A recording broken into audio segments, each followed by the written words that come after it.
नमस्कार। मुद्दा तो है में आपका स्वागत है। मैं हूं आपके साथ ब्रजेश चौक से। आज मुद्दा है आदिवासी यात्रा सियासी। इन दोनों मध्य प्रदेश की सियासत आदिवासियों के इर्द गिर्द घूम रही है। कौन आदिवासियों का सबसे बड़ा हितैषी है, इसकी होड़ लगी है। सीधी पेशाब कांड के बाद अब कांग्रेस को आदिवासियों का स्वाभिमान याद आ रहा है। वो स्वाभिमान यात्रा निकालने जा रही है। हालांकि इस पर सियासत भी जमकर हो रही है। बीजेपी कह रही है कांग्रेस वोट बैंक की राजनीति कर रही है, लेकिन सवाल उठ रहे हैं कि चुनाव के वक्त ही क्यों कांग्रेस को आदिवासियों की याद आती है। क्या कांग्रेस 2018 की तरह बीजेपी के आदिवासी वोट बैंक में सेंध लगाना चाहती है? हालांकि आदिवासियों को लुभाने में तो बीजेपी भी जुटी है, तो क्या बीजेपी आदिवासियों का भरोसा हासिल कर पाएगी? आज इन्हीं सवालों पर चर्चा करेंगे, लेकिन पहले देखिए ये रिपोर्ट।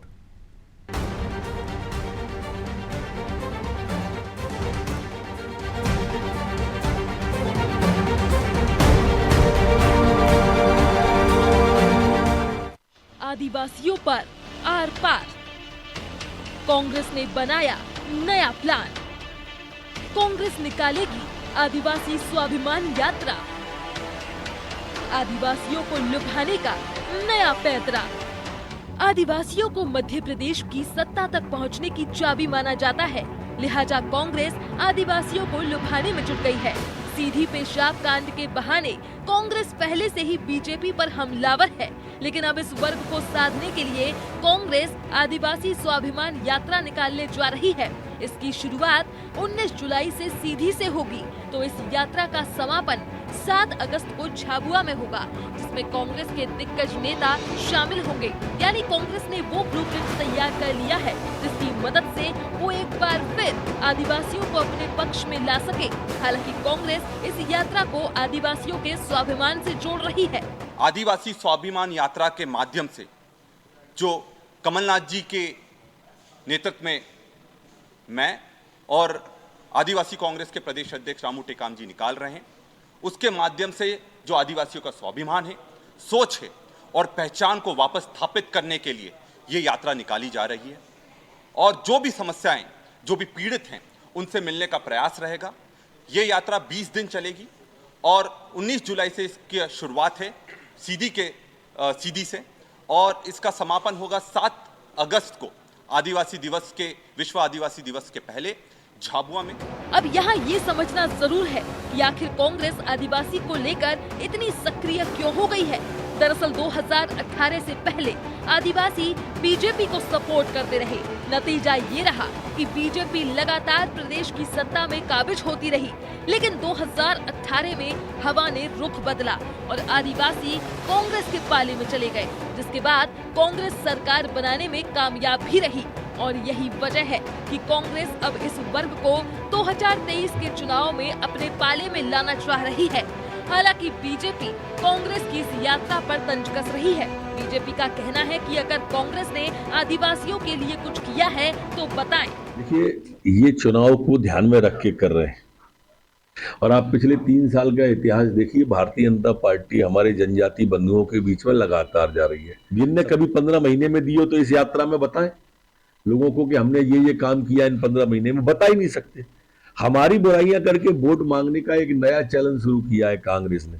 अरे अपने काम के आधार पर वोट मांगो, जनता सुनेगी। हम अपने काम बताएंगे, आप अपने बताओ, उसके बाद वोट मांगो। कुल मिलाकर आदिवासी मध्य प्रदेश की सियासत के केंद्र में आ गए हैं और आदिवासियों पर अब सियासत भी जमकर हो रही है। कांग्रेस तो इस कदर आदिवासियों पर फोकस किए हुए है कि वो ट्राइबल मैनिफेस्टो भी तैयार कर सकती है। अब कांग्रेस की ये सारी जद्दोजहद आदिवासी वोट बैंक को साधने की कवायद से जोड़ा जा रहा है। लेकिन आदिवासियों पर डोर डालने में बीजेपी भी पीछे नहीं है। रानी कमलापति के नाम से रेलवे स्टेशन से लेकर तमाम कार्यक्रम वो करती आ रही है। हालांकि अब देखना होगा कि इस बार आदिवासी किसे सत्ता के शिखर तक पहुंचाते हैं। ब्यूरो रिपोर्ट, अनादि टीवी।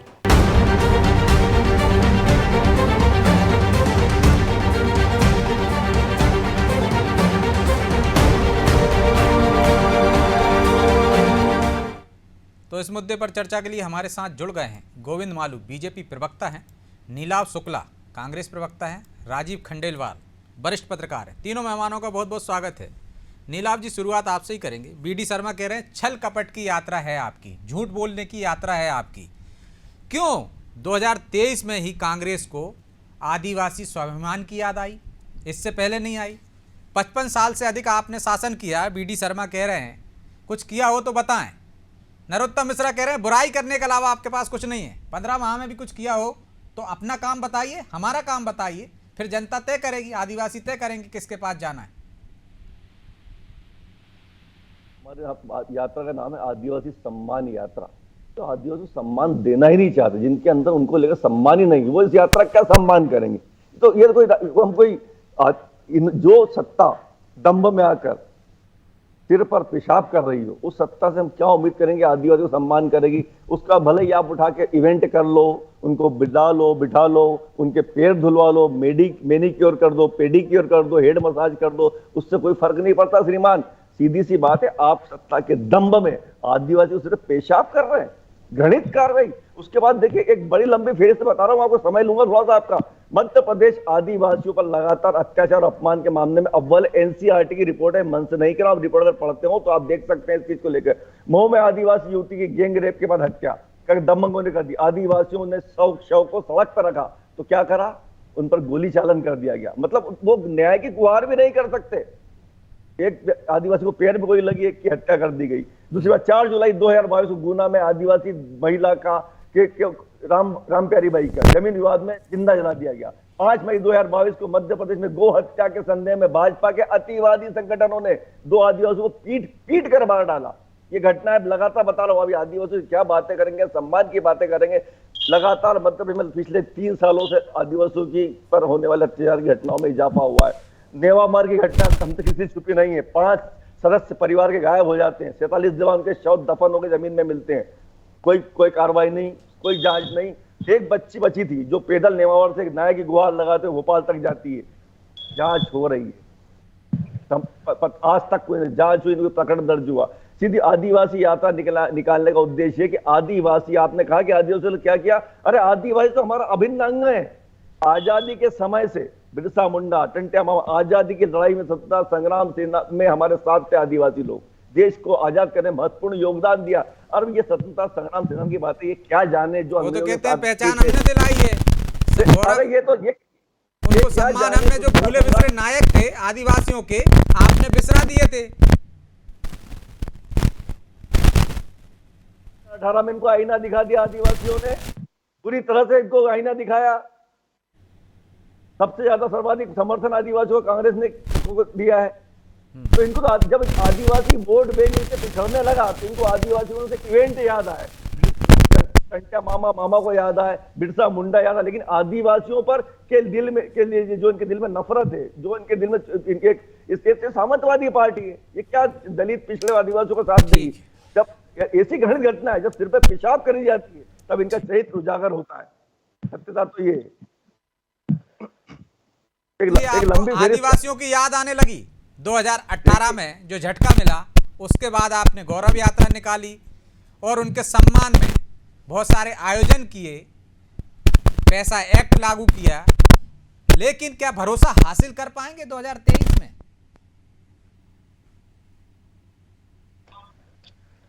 मालू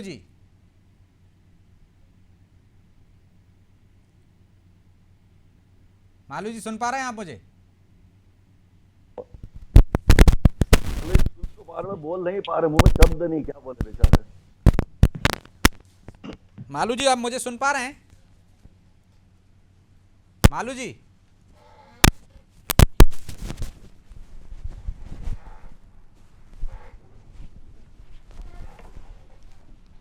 मालू जी, आप मुझे सुन पा रहे हैं? लगता कुछ तकनीकी खामी है।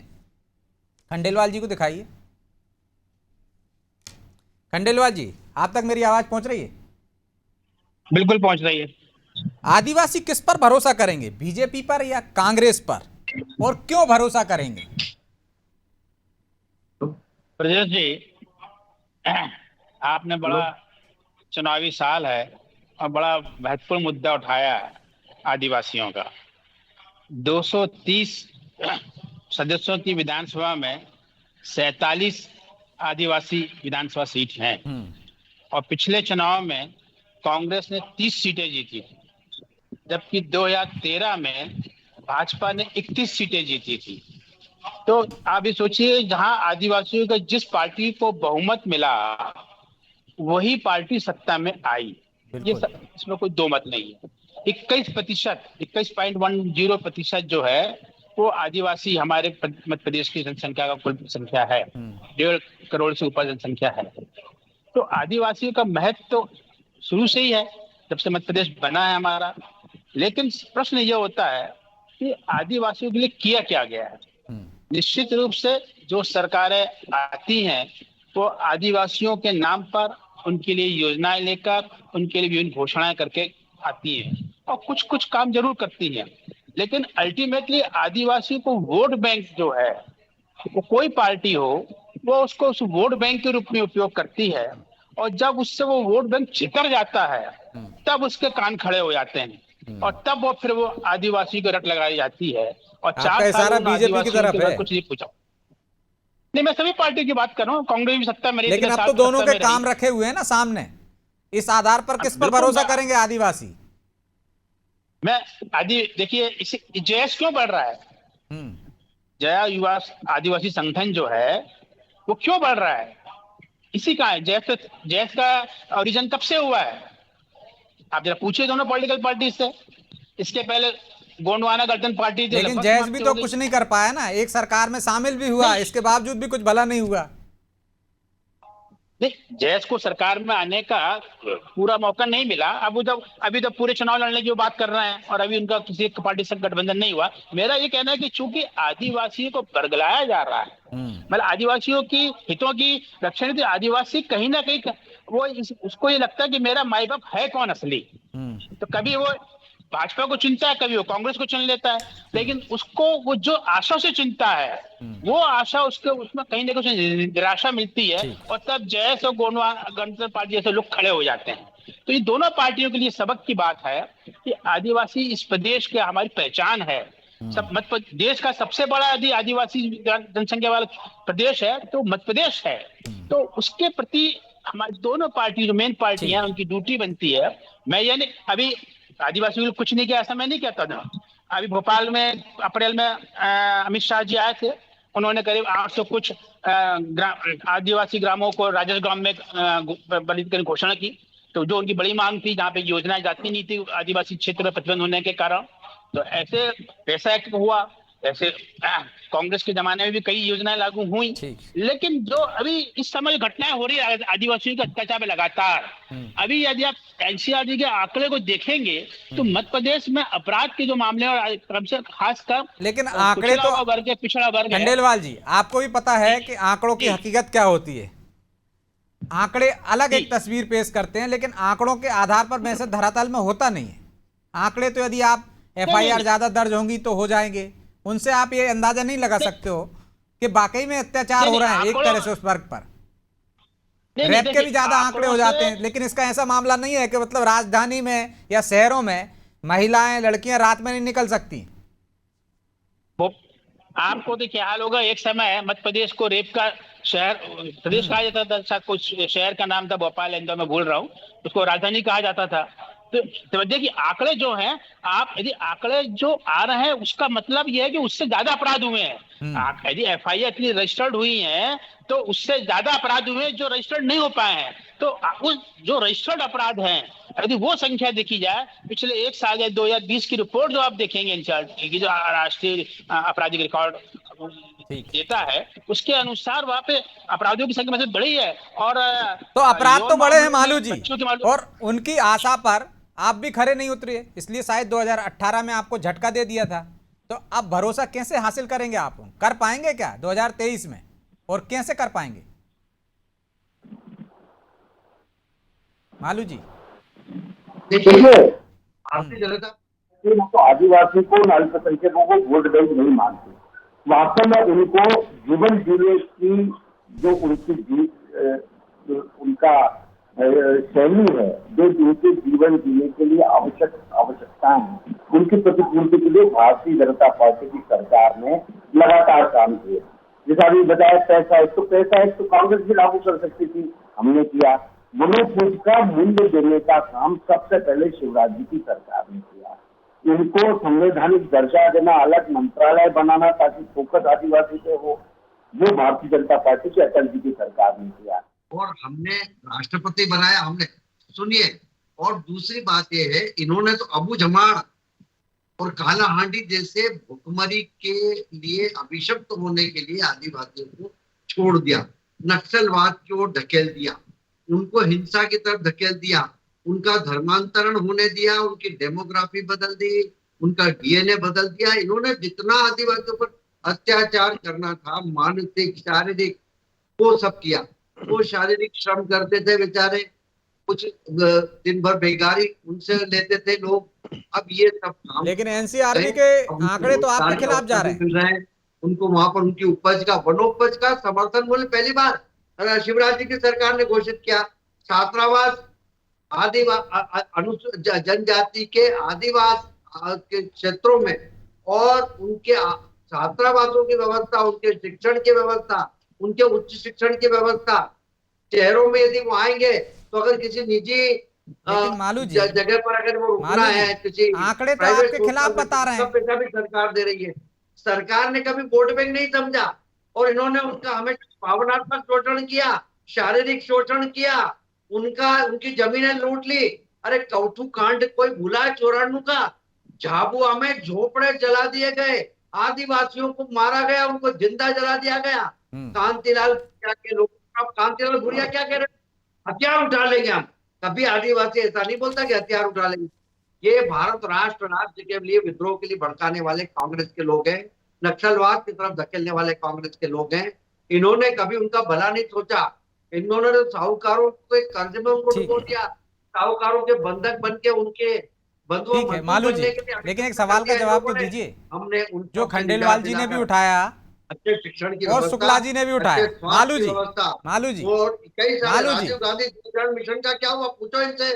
पूरा पैसा मालू जी आपके सवाल पहुंचा देंगे उन तक। मालू जी ये तो बताइए कि एनसीआरबी के आंकड़े में क्यों फिर अपराधों में वृद्धि हो गई, उनके साथ अत्याचार की घटनाएं ज्यादा हो रही हैं कि नहीं हो रही हैं, जो आंकड़े बता रहे हैं? और पहले कोई सिर पर पेशाब तो नहीं करता था ना? बलात्कार किया, गैंगरेप किए, इन्होंने जो नहीं करना चाहिए वो आदिवासियों के साथ किया। और हमने वनवासियों के उनको जीवन स्तर को बढ़ाने के लिए, उनकी गरिमा को कायम रखने के लिए, अब ये कह रहे हैं कि मामा जी को याद आई, अब याद आई। अरे आपको याद आई 50 साल में? क्या मालू जी आप मुझे सुन पा रहे हैं कि नहीं? क्या याद आई मालू जी? आप तो बिरसा मुंडा की याद आई, अब क्यों आ रही? अब आपको मालूम है कि ये वोट बैंक जो आप समझ रहे थे, मालू जी जागरूक हो गए, वो छिटक गया आपसे। और अब ये जागरूक हो गए जब तो झटका दे दिया ना 2018। मालू जी, मालू जी मेरा सवाल तो सुन लीजिए। मालू जी पानी पी लीजिए। मालू जी, जनता पार्टी आदिवासियों के हित में जो काम किया, मालू जी आप सवाल तो सुन लीजिए पहले। आदिवासियों के बीच में लगातार जा रहे हैं, जाएंगे। हमारे मुख्यमंत्री जी लगातार जा रहे हैं, अलग जगह रहे हैं और कारनामे बता रहे हैं कांग्रेस के किस ढंग से हमने शोषण किया। मालू जी हो गया ना आपका? मेरा सवाल तो सुन लीजिए। वो कह रहे हैं एनसीआरबी के आंकड़े क्यों बढ़ रहे हैं फिर? उनके समय पे कोई सिर पर पेशाब तो नहीं करता था ना? देखिए अगर अपराध हुआ है तो सामाजिक विकृति है। पहले तो दर्ज ही नहीं होते थे अपराध, अब दर्ज हो रहे हैं, कार्रवाई हो रही है, एनएसए लगा कि नहीं उस पर, तो कानून के अनुसार कार्रवाई है वो होगी, हुई कि नहीं? उसका मकान तोड़ा कि नहीं? अवैध अतिक्रमण को तोड़ा कि नहीं? कांग्रेस उस पर राजनीति करे और कांग्रेस के जमाने का वीडियो था वो। ये उन्होंने क्या किया? तो नीलाभ जी आपके समय में तो एफआईआर भी दर्ज नहीं हो सकती थी, होती ही नहीं थी वो कह रहे हैं, और जो आपके समय का वीडियो था उन्होंने तो कार्रवाई भी कर दी है। आदिवासियों को मालू जी ठीक है, मालू जी तो कांतिलाल भूरिया है। ठीक है जवाब ले लेते हैं ना, जवाब ले लेते हैं। मालू जी हम भी आए कांड आपने देखा कि नहीं? आपको याद हो 1994 का?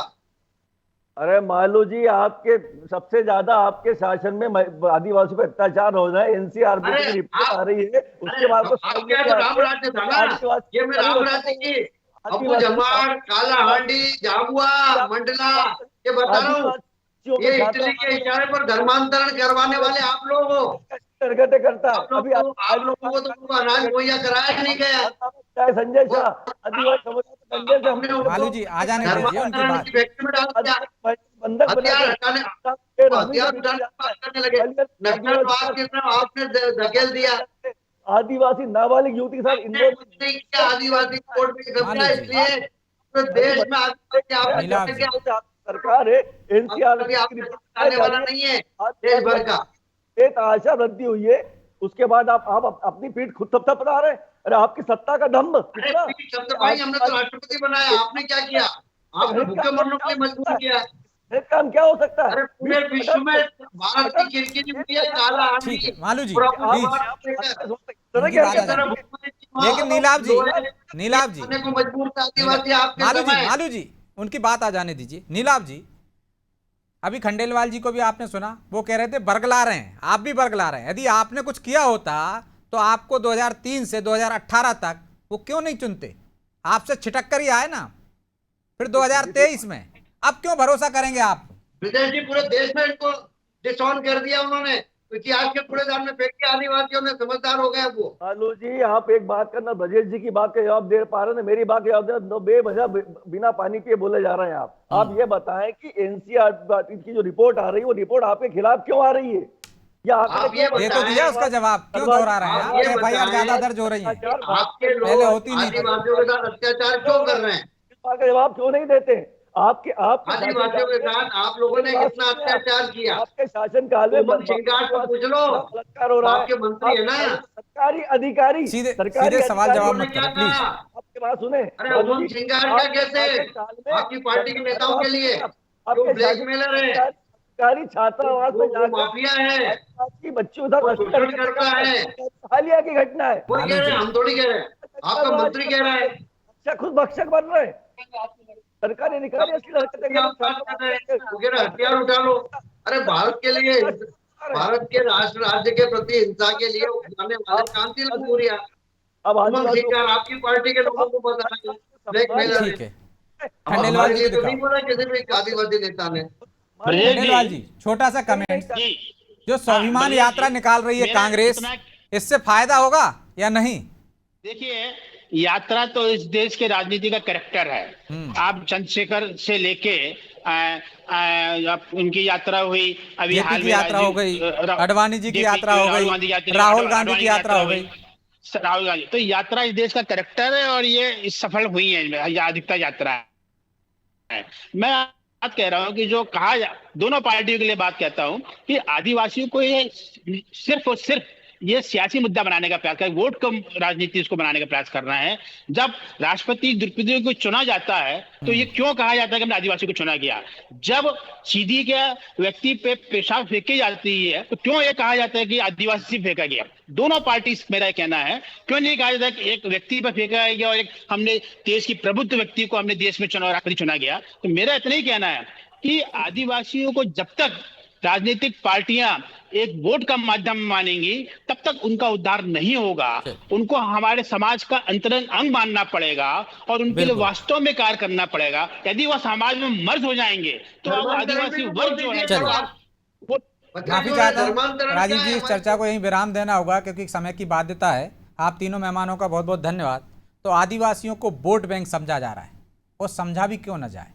47 सीटों पर उनके लिए एक तरह से आरक्षित है और 84 सीटों पर वो जीत हार तय करते हैं। तो सियासत के केंद्र में इसलिए आदिवासी हैं, लेकिन उनका भला कौन कर रहा है ये आदिवासी आज के समय में जानता है। वो शिक्षित है, वो जागरूक हो चुका है, उसे पता है कौन कितना उसका भला कर रहा है और कौन भला करने की कोशिश कर रहा है और कौन भला करेगा। इसी आधार पर वह अपने मत का प्रयोग करेगा। लेकिन सियासत में अपने अपने हिस्से के काम बताए जा रहे हैं, बुराइयां भी गिनाई जा रही हैं। इसका कितना असर होगा, यात्रा कितनी फायदेमंद होगी, ये तो आने वाला समय बताएगा। 2023 के परिणाम तय करेंगे कि आदिवासी किसके पाले में गए और किसको सत्ता में बरकरार रखा या किसको सत्ता में पहुंचा दिया। बहरहाल मुद्दा तो है, मैं इतना ही, मुझे दीजिए इजाजत और आप देखते रहिए अनादि टीवी। नमस्कार।